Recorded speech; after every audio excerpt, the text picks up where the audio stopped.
میں ڈاکٹر ندیم سجاد راجہ ہوں۔ پاکستان میں الیکشن کے حوالے سے میں آپ سے کچھ باتیں کرنے جا رہا ہوں جو بہت ہی عام ہیں کہ کیسے سیاسی پارٹیاں اور سیاستدان مختلف کارڈ الیکشن کے دنوں میں یا جب بھی وہ تحریک چلاتے ہیں تو کیسے مثلاً مذہب کا کارڈ، لسانیت کا کارڈ، قومیت کا کارڈ۔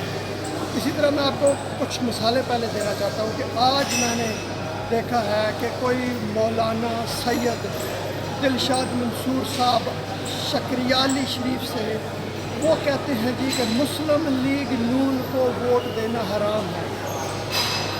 اسی طرح ایک اور پوسٹ دیکھی جس میں کہا گیا جی کہ عمران خان یہودی نواز ہے، اس نے یہودیوں کے گھر شادی کی۔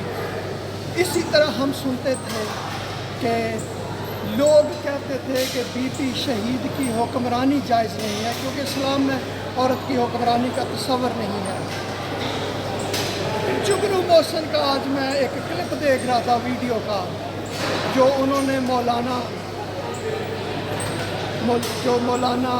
مفتی صاحب ہیں جو ڈیرہ اسماعیل خان کے مفتی محمود کے فضل الرحمان صاحب، ان سے پوچھا کہ مولانا آپ کا جو شاہانہ رہن سہن ہے، آپ کے بے شمار گھر ہیں، آپ کی جائیدادیں ہیں، تو آپ کا ذریعہ آمدن کیا ہے؟ تو انہوں نے کہا جی غیبی امداد۔ تو جگنو محسن نے کہا بہت قابل اعتماد اور انتہائی کریڈیبل پرسنالٹی ہے، انہوں نے کہا جی مولانا پھر میں بھی دعا کرتی ہوں کہ اللہ تعالیٰ مجھے بھی کوئی غیبی امداد دے۔ تو مولانا صاحب فرمانے لگے کہ جب اللہ بے حساب دیتا ہے تو ہم کیوں حساب کریں؟ یہ وہی مولانا صاحب ہیں جو کہتے تھے کہ مغربی سفارتکاروں کو کہے کہ مجھ سے زیادہ لبرل کوئی نہیں ہے، مجھے وزیر اعظم بنا دو۔ تو میرے دوستوں، میرے وہ جو لوگ آپ ووٹ استعمال کرنے جا رہے ہیں، جو آپ سمجھتے ہیں کہ آپ کا کینڈیڈیٹ ایک فرشتہ صرف کینڈیڈیٹ ہے، نہیں، یہ مختلف کارڈ کھیل رہے ہوتے ہیں۔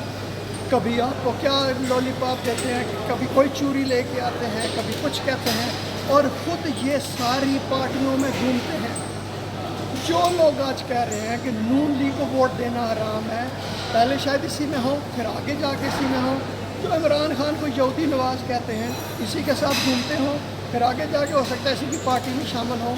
بی بی شہید کو جو کہتے تھے کہ جی عورت کی حکمرانی کا تصور نہیں ہے اسلام میں، وہی کشمیر کمیٹی کے چیئرمین بنے اور پتہ نہیں کون کون سے مزے لوٹے۔ اور مولانا صاحب کا کردار تو آپ کے سامنے بے شمار اور میں مثالیں آپ کو دے سکتا ہوں۔ ان کی باتوں میں بالکل نہ آئیں، صحیح میرٹ پہ فیصلہ کریں، جو آپ کے ووٹ کا حقدار ہے اسے ووٹ دیں، جس پارٹی کا منشور اچھا ہے اسے ووٹ دیں۔ اگر آپ کو اچھی نہیں لگتی تو مل کے سارے بائیکاٹ کریں، کہیں جی کہ ہمیں نہیں منظور یہ تمہارا مکر و فریب والا یہ الیکشن۔ بہت شکریہ یہ ویڈیو دیکھنے کا۔